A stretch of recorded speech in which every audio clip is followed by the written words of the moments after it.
መልካም አቶ ታዬ ደንዳ ብዙ ጊዜ እርስዎን ያነሳሉ በማህበራዊ ሚዲያቸው ላይ የመንግስት ባለስልጣን ናቸው። የመንግስት ባለስልጣን ሆነው ቅድም ላነሳ ነው እና በሰፊ ለሄድንበት ጉዳይ ተጠያቂ ናቸው፣ ወንጀለኛ ናቸው እያሉ እርስዎ ግን ምንም ምላሽ ሲሰጡ አይቻላቸው።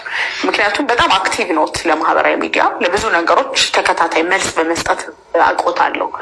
ለዚህ ጉዳይ ምንም ምላሽ ሰጥተው አያውቁም። በተለይ ስፔሲፊክ ለሳቸው እኔ እኮ ትችት ወልዶኝ በትችት ያደግኩ ሰው ነኝ። ግን በዚህ ሀገር ፖለቲካ ውስጥ የኔን ያህል የታኘከ ሰው ብዙ ያለ አይመስለኝም።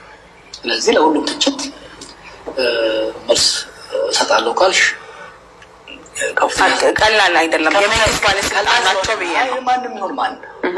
ማንም ይሆን ማን አስፈላጊ ከሆነ መልስ ይሰጣል፣ አስፈላጊ ካልሆነ ግን መልስ አይሰጥም።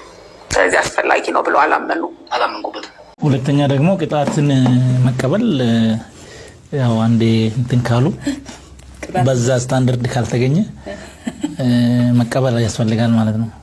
ሰው ቅጣትን አጥፍቶ ቅጣትን ይሸሻል። መሸሽ ጥፋትን ነው።